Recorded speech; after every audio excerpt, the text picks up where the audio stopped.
La semana pasada, si recordáis lo que tuvisteis presente, la semana pasada fue, digamos, el segundo estudio que dimos acerca de la familia de Eli, que creo que fue realmente un estudio importante. En el primer estudio estuvimos viendo el Padre, estuvimos viendo algunas de las cosas que en la Biblia nos enseña acerca de Eli como sacerdote. En el segundo estudio, que fue la semana pasada, estuvimos viendo acerca de los hijos de Eli, y vimos que también eran sacerdotes, pero eran sacerdotes que no significa que ellos conocieran al Señor. Ellos no tenían un conocimiento real de Dios. Ellos eran sacerdotes, pero eran malos. Dice la Biblia que eran impíos y que no conocían al Señor. Así que fíjate que por una parte se supone que eran hombres dedicados a la obra de Dios, porque eran sacerdotes, pero a la misma vez eran hombres malos, y no solamente eran hombres malos, sino hombres que en realidad todo venía porque no conocían al Señor. Y no solamente no conocían al Señor, sino que se aprovechaban de su ascendencia como sacerdote, se aprovechaban de la gente, sacaban lo mejor de la ofrenda, vendían también lo mejor de las carnes que tenían, se acostaban con mujeres y además adulteraban, porque también tenían su propia esposa. O sea, era la creen de la creen,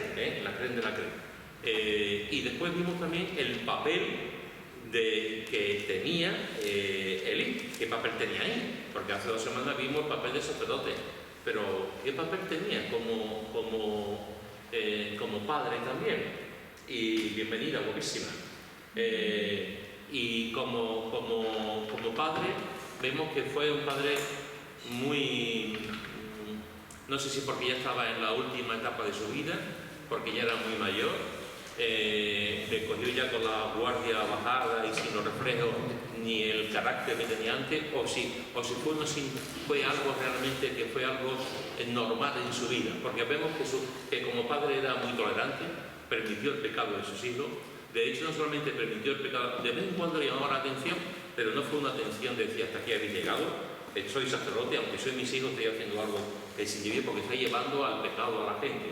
No hizo nada, de vez en cuando alguna frasecilla, alguna cosita, y vimos también que él también participaba del pecado de los hijos porque comía también de lo que ellos se llevaban. Y dice literalmente que se engordaban, ¿no? Engordaban de lo que comía. Es decir, no fue un buen padre.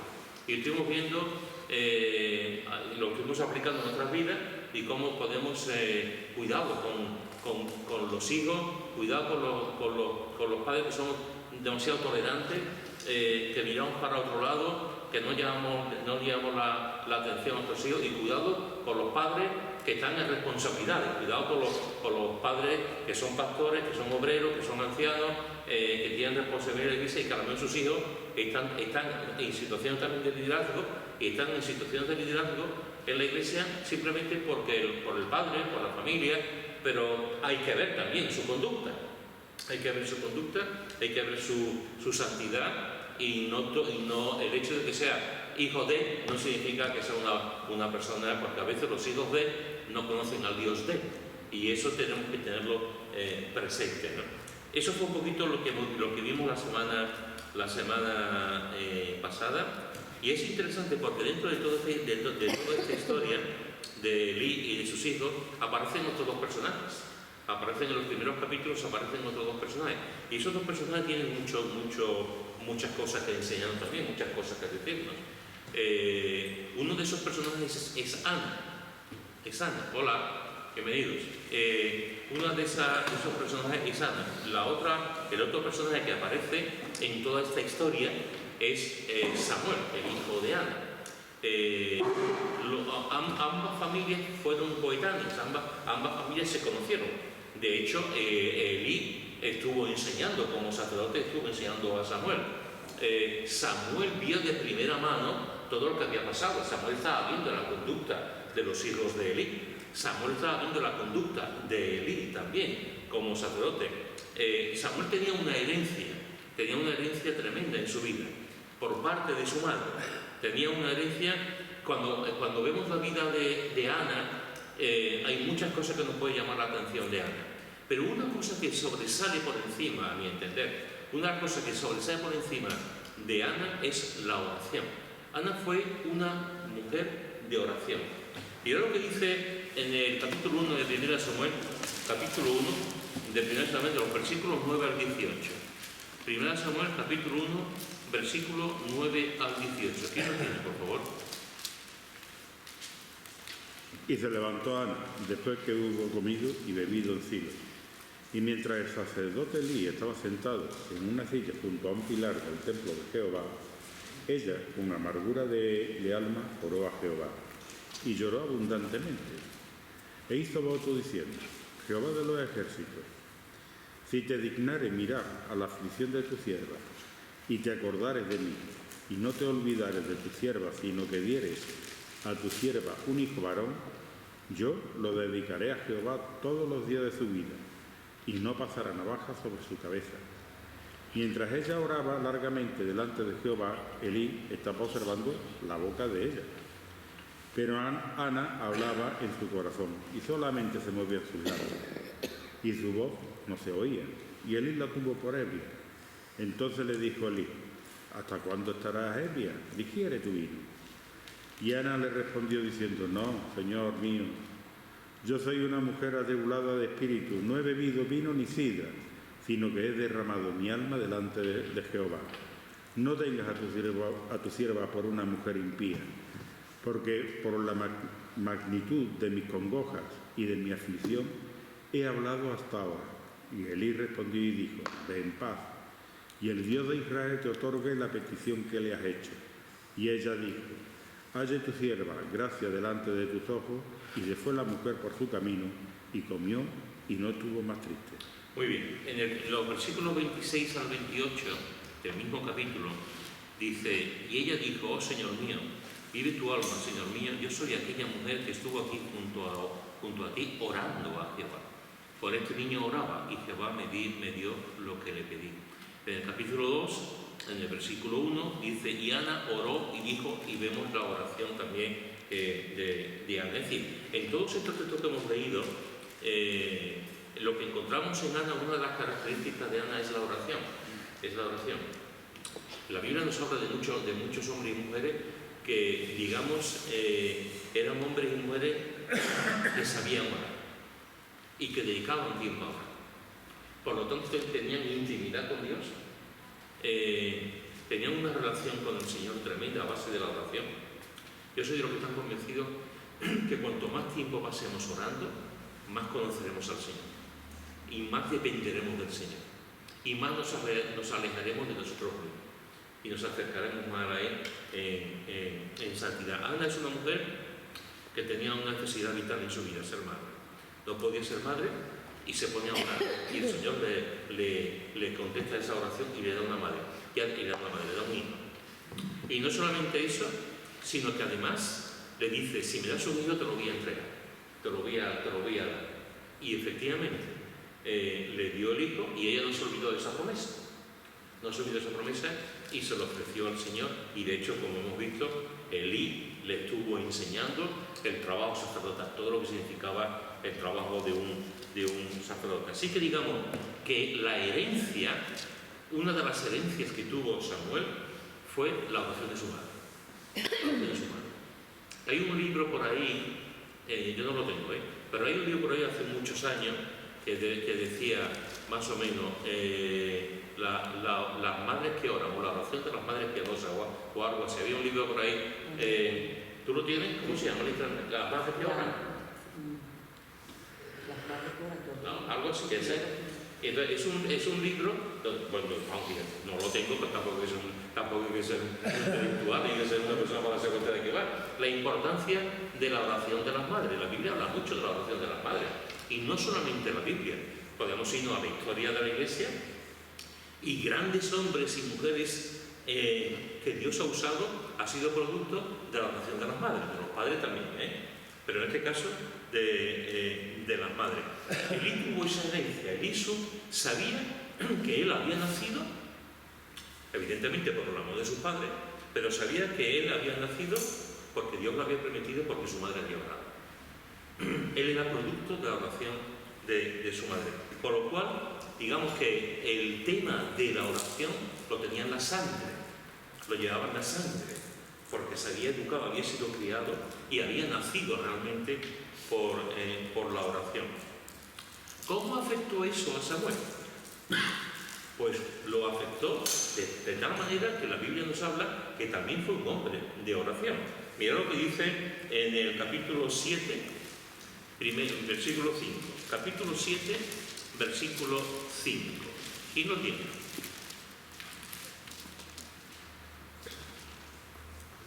Y Samuel dijo: reunid a todo Israel en Mizpa, y yo oraré por vosotros a Jehová.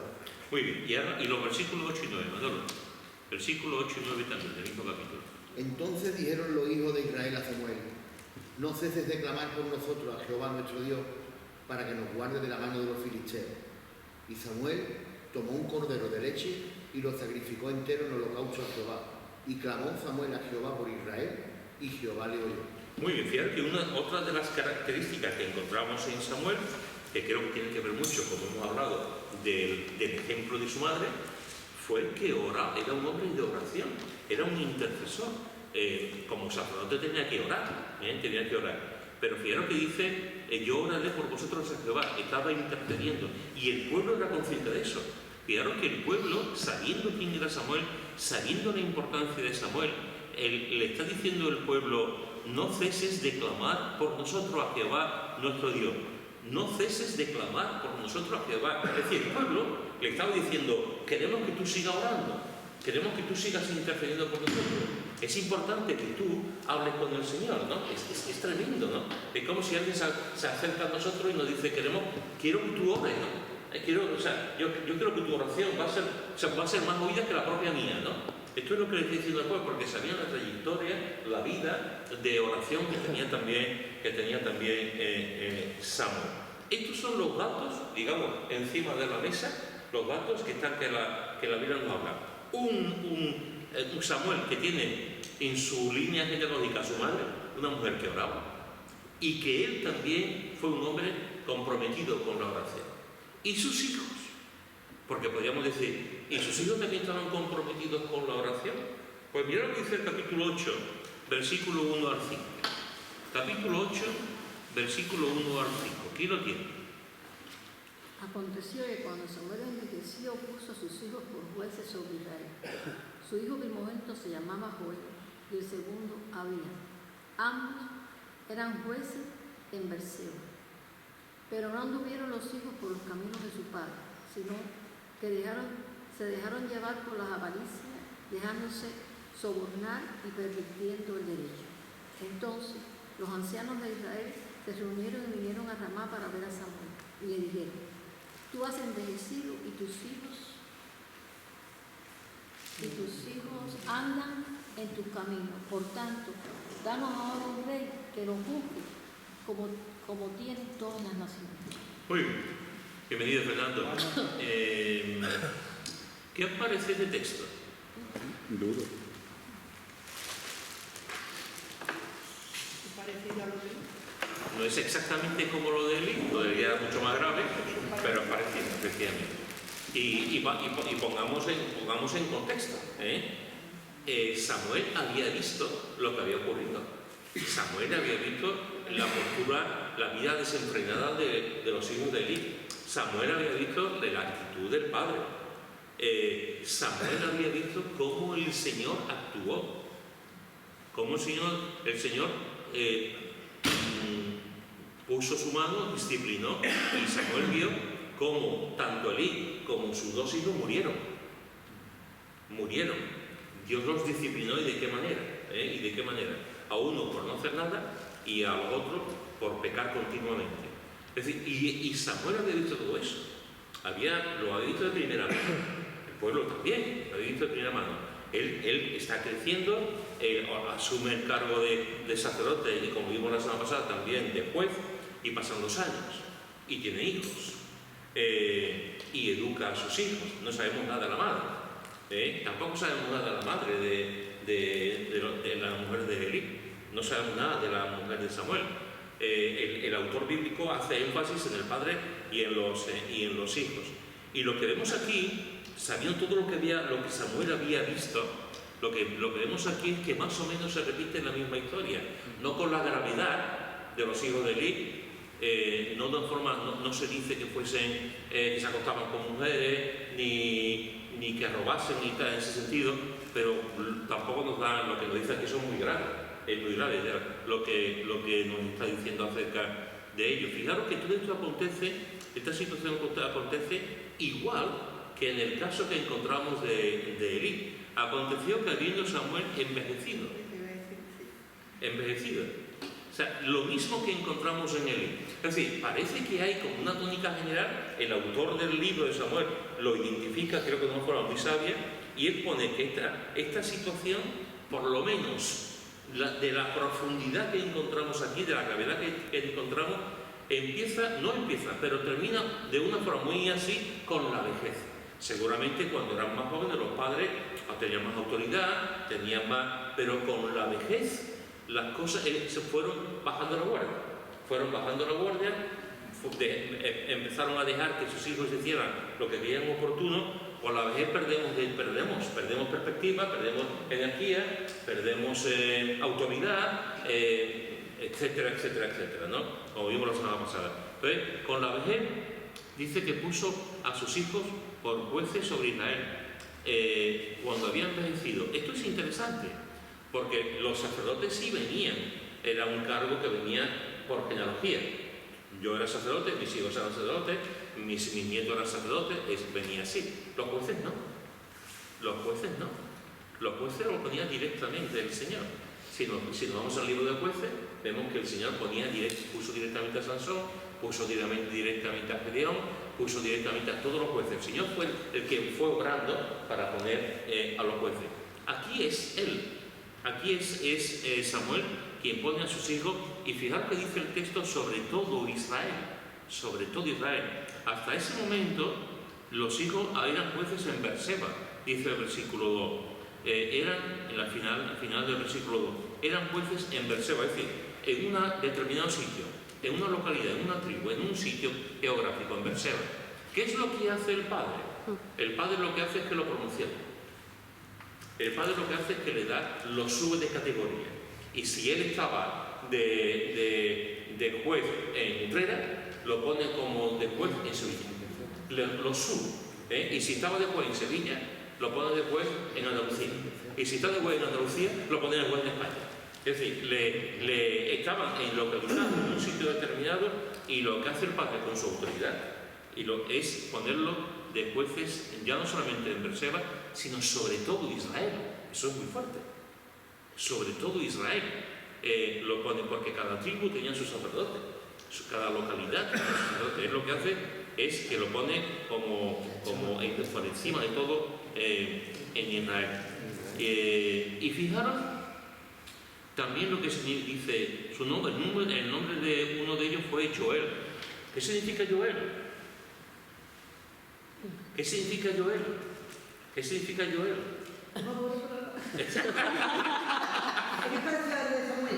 ¿Qué? ¿Qué? Vamos. Es interesante, porque fijaros que una de las cosas que encontramos aquí también en la escritura con el tema del nombre de Samuel. ¿Alguien realmente se acuerda de lo que significa Samuel? Joel. Eso es, muy bien, un 10. Joel significa Jehová es Dios, un nombre precioso. Precioso. Jehová es Dios. Y al otro hijo le pone Abías. Y Abías, como no tenemos ningún Abías entre nosotros, es un poco más complicado que lo sepamos. Pero Abías significa Dios es mi Padre. Así que fijaros que tanto el padre como la madre, no sé quién tuvo más así, le ponen dos nombres preciosos. Jehová es mi Dios, Jehová es Dios y Dios es mi Padre. Pero esos nombres no significan nada. Esos nombres los tenían, eso es lo que querían los padres, esa era la intención de los padres, que viviesen de esa forma, pero en realidad ellos vivieron como les daba la gana. Que digo aquel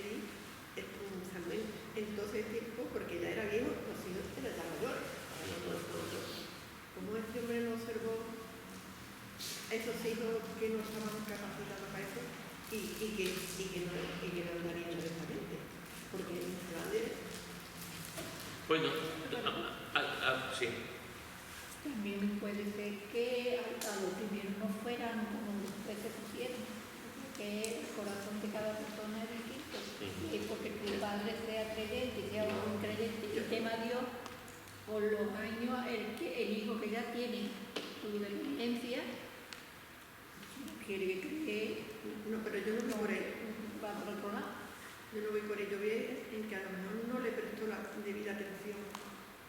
Y en su trabajo, lo que es, no le prestó la debida atención a los hijos. Y no estaban dando correctamente y ellos se daban cuenta. Porque para cambiar tanto, una vez que. Bueno, No sé. aquí un poco, sí, Pepe. Yo creo que aquí, vamos a ver, Samuel tendría, lo demuestra, un corazón entregado a Dios. Yo creo que trataría de dar ese ejemplo y dio el ejemplo a los hijos, pero los hijos tienen su propia voluntad. Que es lo que dice en capítulo 1:12 de Juan, que Dios no tiene nietos, en otras palabras. Por voluntad propia ellos amaron la avaricia y se dejaron sobornar. El padre intentó, le dio las lecciones, le dijo cómo tenían que hacerlo. Lo que tú dices, lo quiso instituir como jueces cuando realmente no era sacerdote, que viene por genealogía. Pero aquí los dos salieron por la vía tarifaria. Hicieron su voluntad y se dejaron seducir por la ganancia. Aquí también depende un poco de cómo lo podamos interpretar. La verdad es que el autor bíblico deja ahí un espacio, digamos. El autor bíblico va al resultado. No se pone a pensar en cómo se consiguió, en cómo se hizo. ¿No? Va ahora, mirando entre líneas, creo que eran jueces en Berseba. Lo mismo cuando empezaron a ser jueces en Berseba, lo mismo tenían una espiritualidad y ahí empezaron ya a degradarse. Y si el padre vio que no lo estaban haciendo bien y lo ascendió, digamos, como jueces en Israel, el padre hizo mal porque posiblemente ya él vio que sus hijos no andaban bien. Ahora bien, se podría dar la opción de que el padre tampoco fue muy consciente de eso hasta que llegaron a lo más alto. No lo sé. A lo mejor el padre no supo verlo o que ellos, cuando ya lo empezaron a poquito a poco, fueron desviándose. Y el padre cuando ya se dio cuenta ya no podía hacer nada. Una de las cosas que todos los que estamos aquí sabemos es que los padres a veces somos los más ciegos y que los padres muchas veces, es muy difícil encontrarte con un padre que sea objetivo. Es muy difícil encontrarte con una madre que diga la culpa la tiene mi hijo. Es muy difícil. Casi todos los padres le echamos la culpa a los demás y nuestros hijos son los buenos de la vida. Entonces, es así. Porque son sangre de otra sangre, porque lo vemos todos los días, por el tiempo que sea.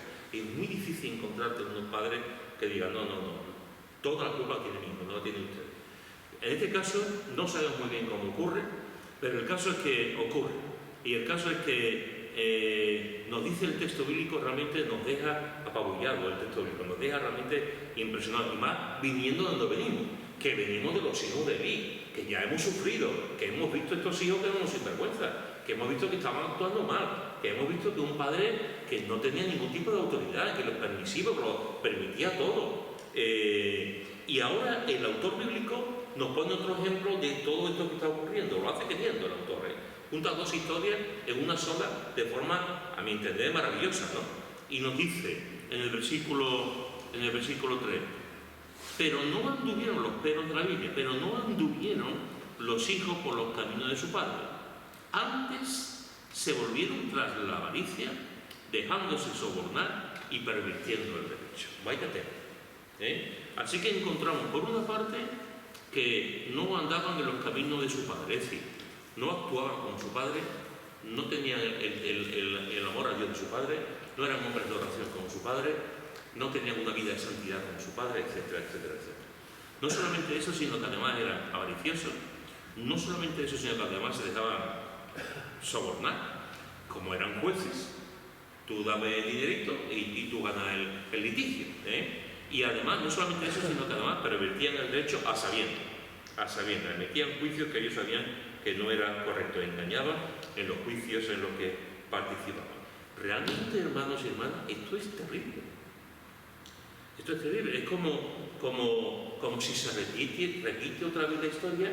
En este caso está Samuel. Está Samuel ahí. Y no solamente el autor bíblico habla de todo esto, sino que fijaos que dice que el versículo 4, entonces todos los ancianos, los líderes de Israel, todos los ancianos de Israel se juntaron y vinieron a Ramá para ver a Samuel y le dijeron: he aquí tú has envejecido otra vez, he aquí tú has envejecido y tus hijos no andan en tus caminos, por tanto haznos un rey. Y ahí empieza otra historia de Israel. Ahí empieza cuando están buscando un rey porque están viendo lo que está ocurriendo y todos sabemos lo que pasó. Viene Saúl y a partir de ahí ocurrieron bien cosas. Sí, también que los juicios no vienen de la noche a la mañana. Claro. Viene Poquito a poco. Todo el mundo sabía lo que hacían sus hijos. Todo el mundo. He aquí tú has envejecido. Y por tanto, dice, tus hijos no andan en tus caminos. ¿No lo sabía Samuel? No, si no estaba allí, en la misma zona de donde estaban los hijos de jueces. Y los líderes, los ancianos sí lo sabían. Porque estaban allí, ¿no? En la misma... O podían ser también ancianos de otras partes, de otras localidades también, responsables de otras localidades. El caso es que... Porque, por ejemplo, si uno está en Sevilla, bueno, yo estoy aquí en Utrera y mi hijo está en Morón. Sí, pero aquí está hablando a nivel nacional, porque después a nivel nacional tiene un rey. Entonces los sacerdotes, los que vinieron, estaban viendo también a nivel nacional lo que estaban haciendo ellos como jueces.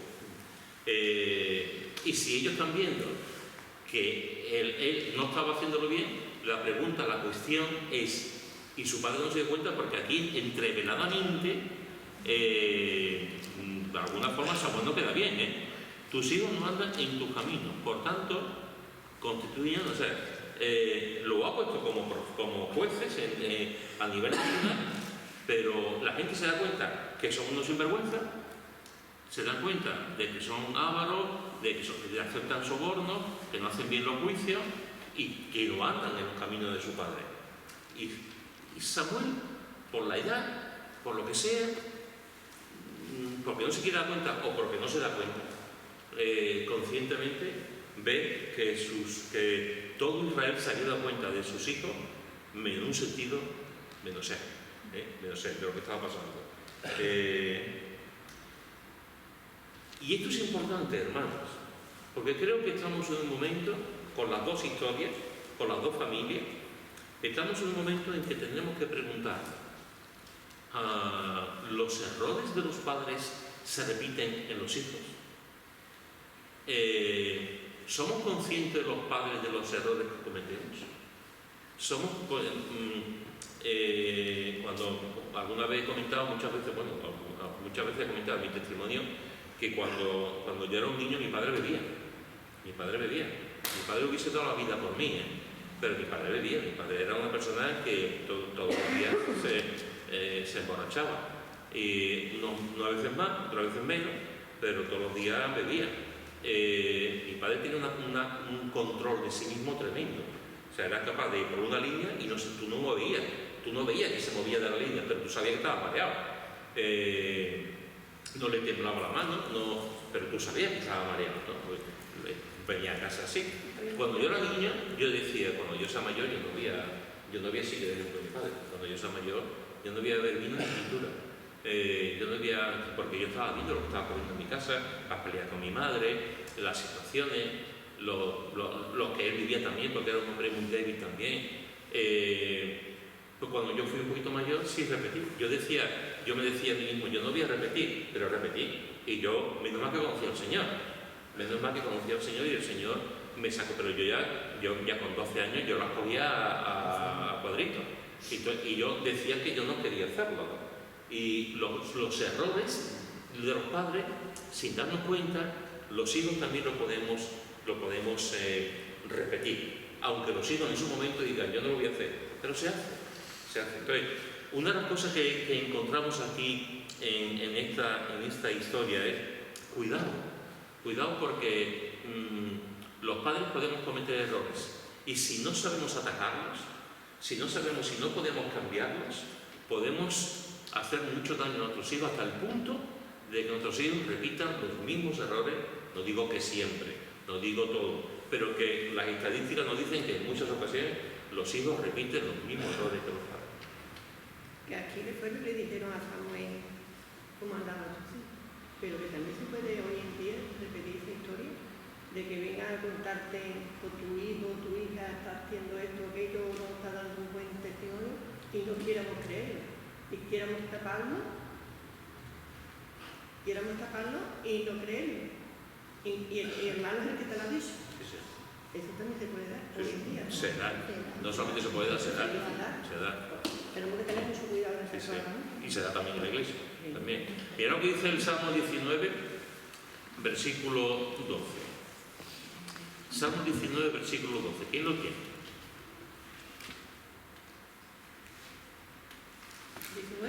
19, 12.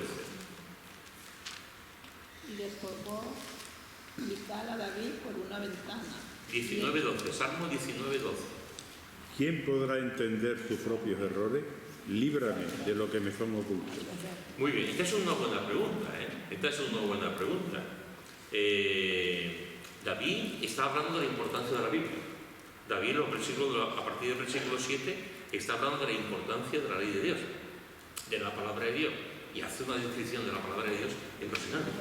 Y en medio de esta descripción de la palabra de Dios, cuando todavía tienes el sabor de la importancia de la Biblia, de la palabra de Dios, David dice, en ese contexto, ¿quién podrá entender sus propios errores? Es como si cuando tú lees la palabra de Dios, tú empiezas a ver tus errores. Es como un espejo, ¿no? Como también se nos enseña. Pues veo que empieza a ver realmente como de ellos. ¿Quién podrá entender sus propios errores? Y David hace una oración, de esas oraciones cortitas que aparecen en la Biblia. Líbrame de los que me son ocultos. Es decir, aquí hay dos cosas importantes. Una es, hay errores que son flagrantes, hay errores que son muy claros, hay errores que son públicos, hay errores que todo el mundo ve y que yo veo en mi propio error, pero hay otros errores que son ocultos, que no se ven. Cosas, motivaciones que tenemos, cosas por dentro, situaciones, cosas que muchas veces cuando miramos, por eso nos da miedo mirarnos hacia adentro. Por eso la mayoría de la gente no quiere mirarse hacia adentro. Preferimos mirar hacia afuera, preferimos mirar la vida de otros. Porque cuando empezamos a mirarnos hacia nosotros mismos, eso es un trabajo de los psicólogos. Los psicólogos lo que hacen es procurar que tú mires hacia adentro. Cuando miramos hacia adentro no nos gusta lo que vemos. No nos gusta lo que vemos. Y vemos como una especie de monstruo que hay. Todo el mundo ve lo bueno, pero nosotros sabemos lo que hay en nuestro interior. Y por eso está diciendo David, líbrame de los que me son ocultos. Errores que son, no está hablando de pecado, está hablando de errores. Hay pecados que son muy graves y hay errores que son muy graves. Errores que pueden cambiar a una familia por toda la vida. Pueden cambiar un matrimonio por toda la vida. Pueden cambiar a un niño para toda la vida. Por los errores que los padres podemos cometer con los hijos. Cuidado, porque tenemos que decir al Señor, que nos ayude a identificarlos. Eso es sabio y puede ser muy doloroso. Mirarse hacia adentro, pero es terapéutico. Y el Señor nos sana cuando miramos hacia nuestro interior y empezamos, ¿qué tengo yo en mi corazón? ¿Qué tengo yo en mi corazón? Esto. El Señor, ayúdame a sacarlo, ¿no? Ayúdame a no vivir así, ¿no? Ayúdame a tener cuidado con esos errores que puedo hacer daño a la gente que quiero, ¿no? Y hay un texto en 1 Corintios, en el capítulo 10, 1 Corintios, capítulo 10, versículos 11 y 12. 1 Corintios, capítulo 10, versículos 11 y 12. ¿Quién lo tiene? Y estas cosas le acontecieron como ejemplo, y está escrita para amonestarnos a nosotros, a quienes han alcanzado los fines de los siglos. Así que el que piensa estar firme, mire que no caiga.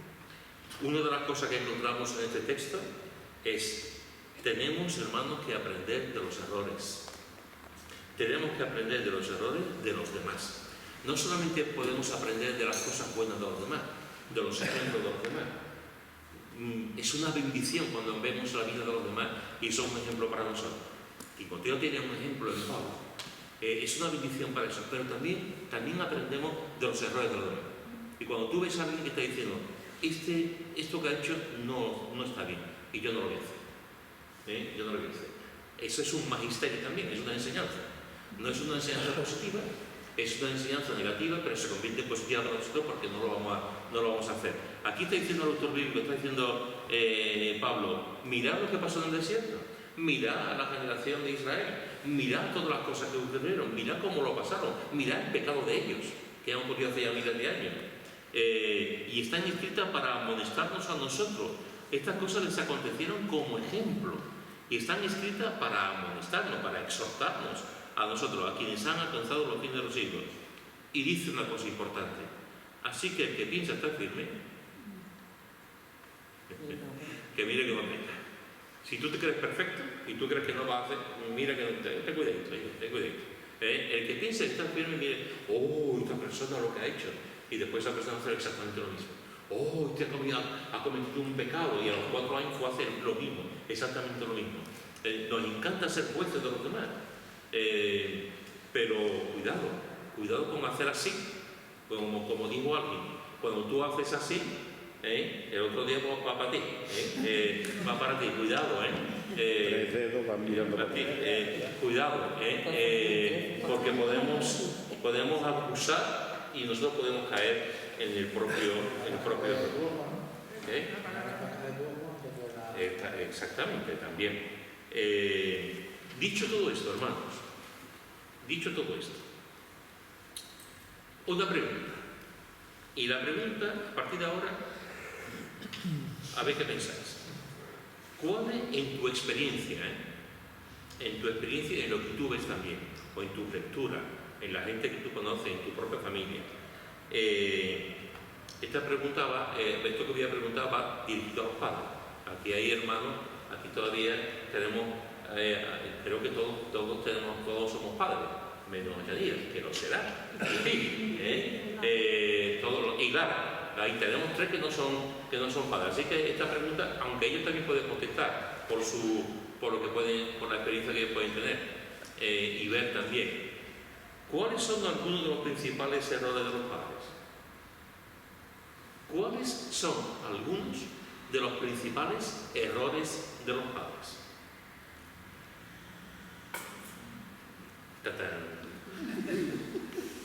Ser padre. Ser padre, ya es un error, ser padre. El consentirle las cosas.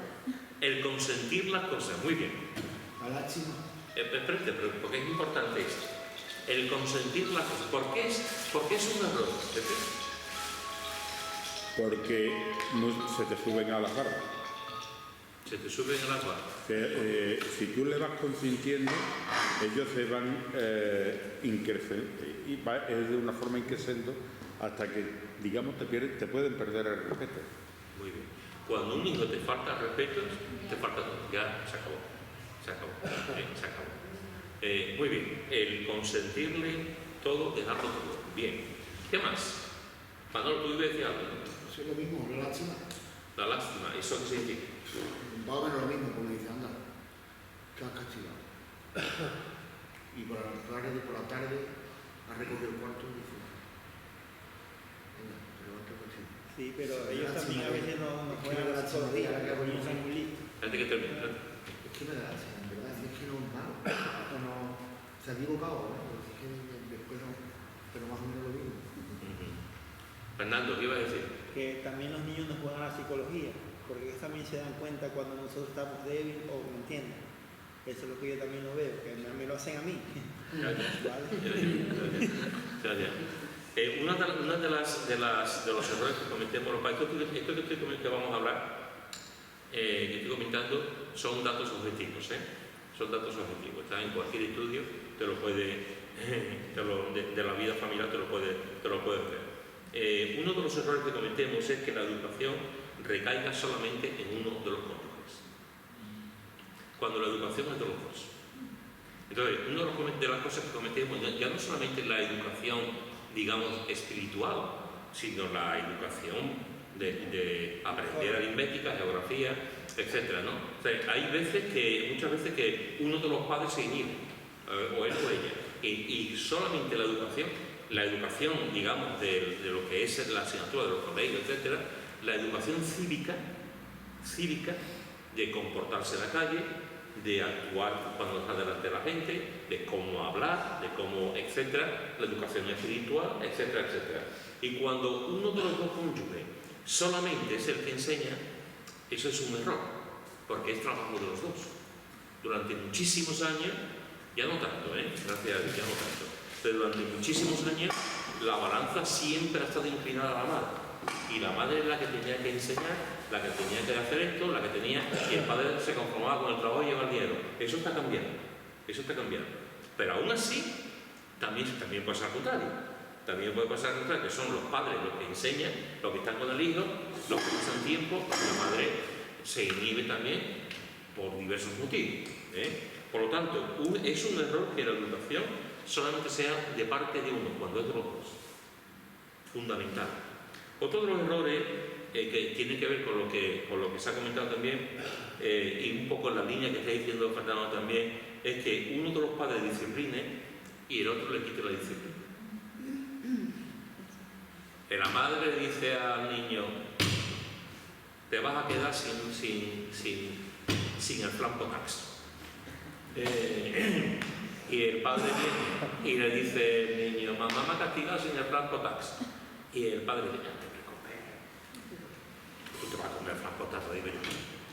Y ya le quita el hierro, ya le quita la disciplina, la autoridad a la madre. He puesto el ejemplo del flan potax, se puede poner miles de ejemplos de que el padre o la madre le discipline y después viene el otro, y los niños saben mucho. Los niños enseguida detectan.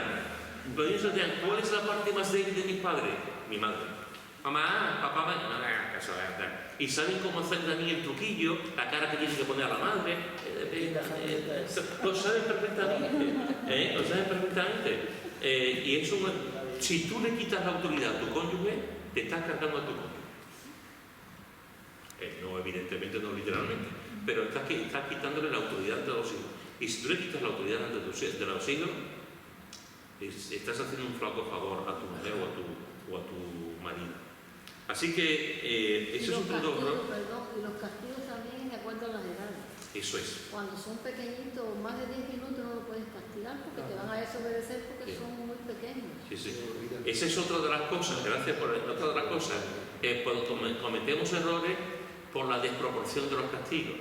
No es lo mismo que tú castigues a un hijo porque ha mentido, porque ha robado, a que tú castigas a tu hijo porque ha andado por el pasillo sin darse cuenta, le da con el codo y ha caído un jarrón. No es lo mismo. ¿Has castigado? No, tú no has tirado el jarrón queriendo. ¿Qué ha pasado por ahí? No es lo mismo que pues te castigo por haber... Si no lo ha hecho queriendo. No es lo mismo. Entonces tenemos que... El castigo tiene que ser en consonancia con la edad.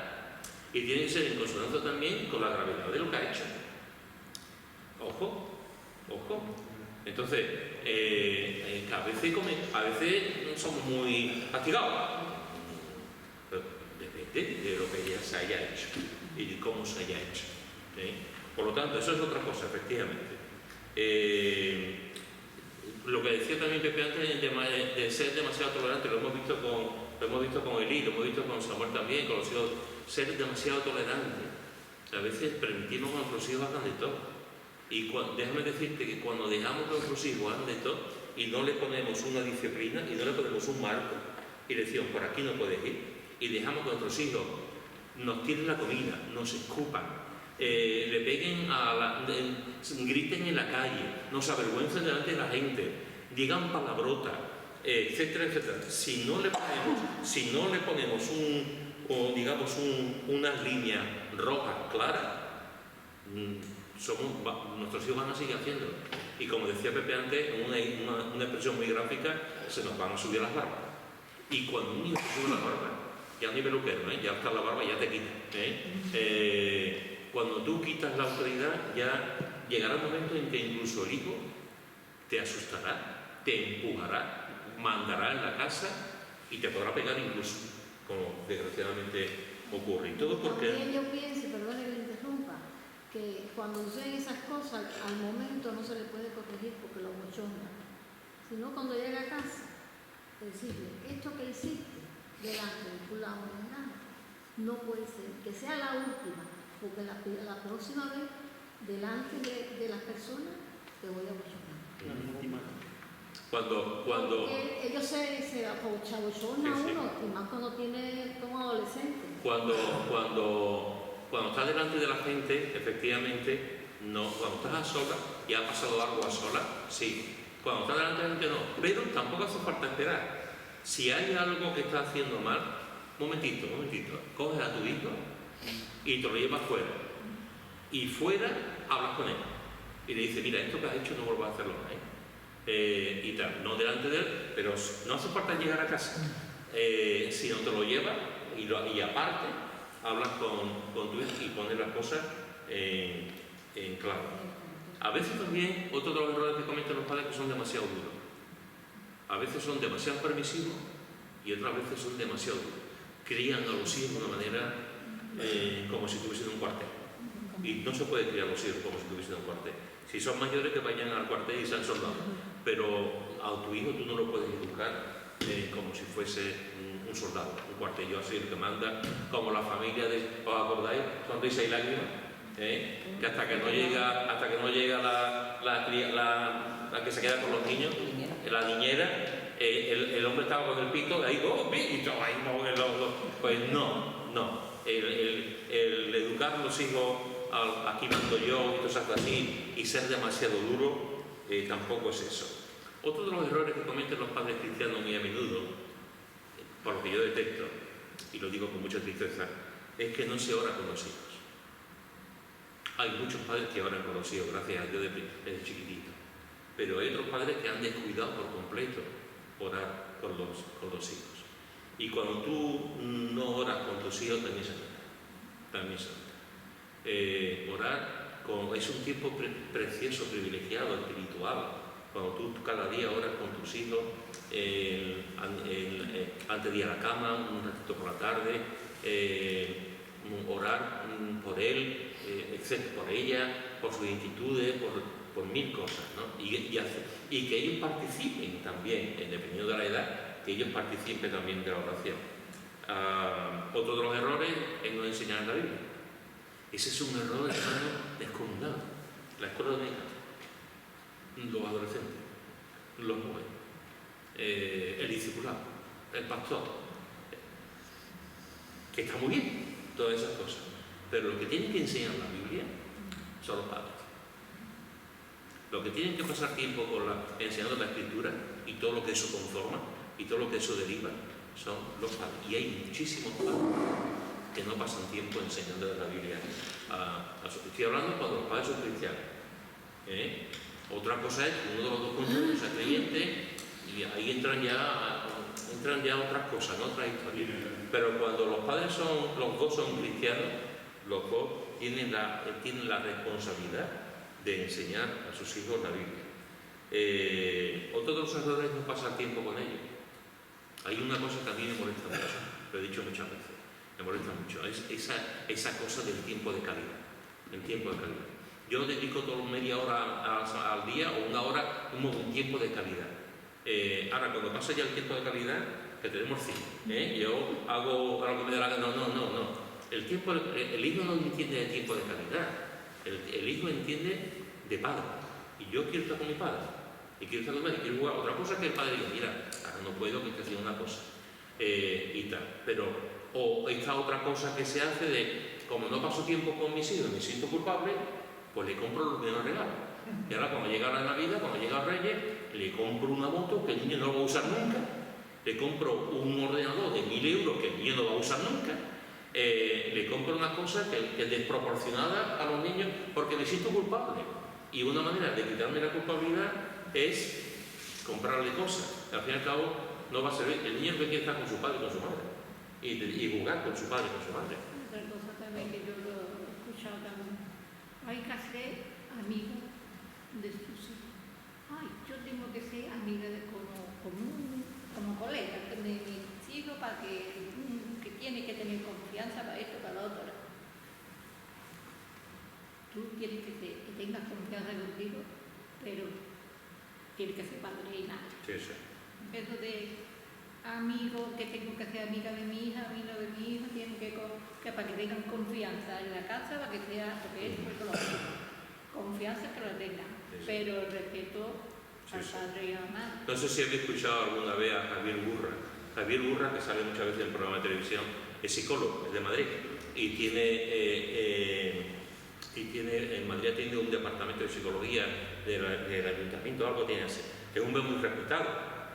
Y una de las cosas que dice Javier Burra es esto precisamente: los padres no son amigos de los hijos, son padres.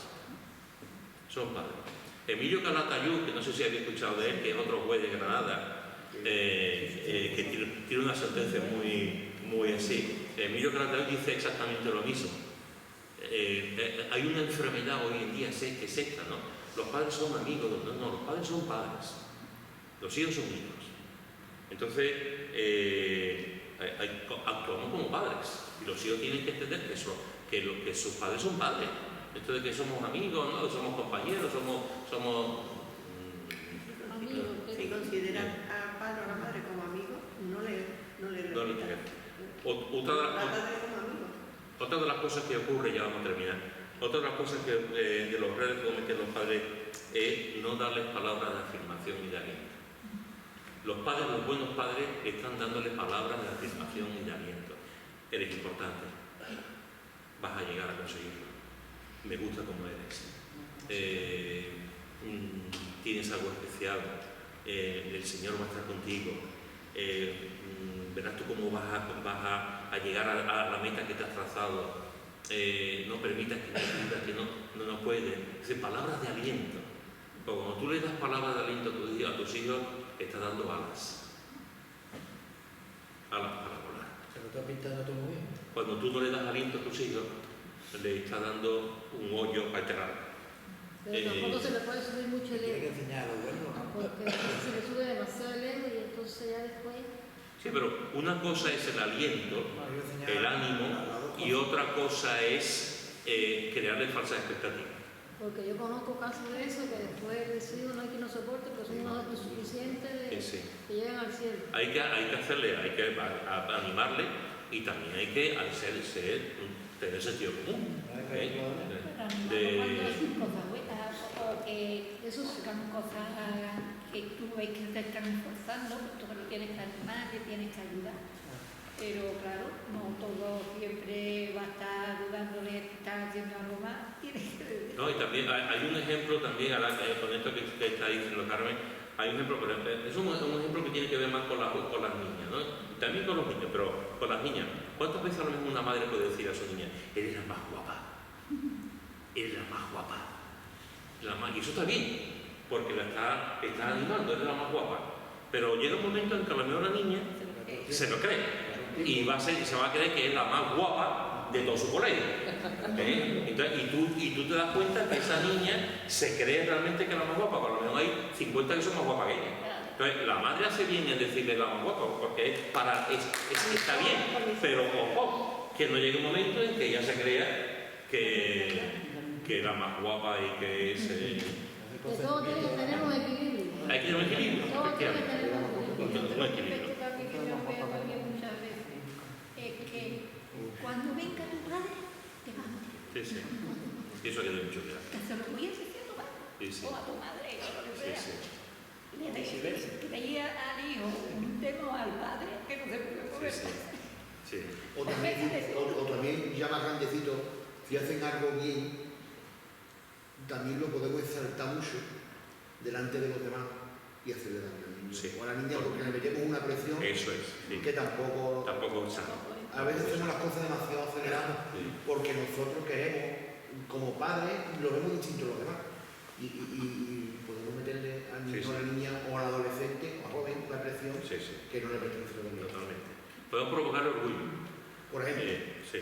Y a veces también veo que hay madres o padres que hablan a los tíos que tienen 30 años y la hablan con gente de la 10. Entonces, O al contrario. Lo contrario también. Sí. ¿Sabes qué? Antiguamente, no sé ustedes aquí, no sé ustedes aquí, pero por ejemplo, mis padres en paz descansen. Mi padre, mi mamá, yo nunca le dije Esperanza y a mi papá Andrés. Si se me dio por gracia nada más le decía Esperanza, mi mamá me miraba nada más, digo mamá. Y eso yo se lo inculcaba a mi hija. Mi hija no me dice mi nombre, mi hija me dice mamá. O mami. Esa gente que, mami, Petra, Luisa, José, Pepe. Como si el padre fuera cualquier otra persona, no es mi mamá, es mi papá. Mi mamá siempre me que decirle el nombre, no, ella no sé ahora cómo se llama. También depende. Pues mi padre era así. También depende. Porque y a mí me gustaba que fuera así. No, y a mí, yo creo que el nombre de padre o de madre es lo más bonito que hay. Que un hijo le diga papá, mamá, pero también hay veces que a lo mejor dice Aurora y tu madre se llama Aurora y tú dices Aurora. Pero es una broma, una costumbre, en fin, pero sí. Muchas veces que de Carmen. Carmen, sí. Bueno, hermano, terminamos. Otra de las cosas es prometer y no cumplir. Prometer y no cumplir. Cuidado con decirle, te voy a hacer esto y al final no lo cumple.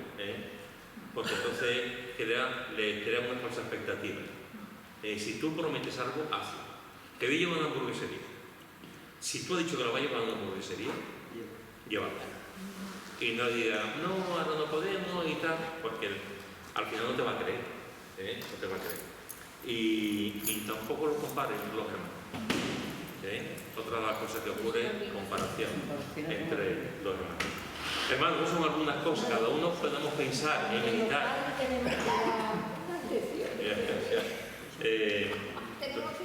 Había que ver a la escuela de padre. Sí, la escuela de padre. Escuela de padre. Ella lo que dice es de que a lo mejor tiene 30 años,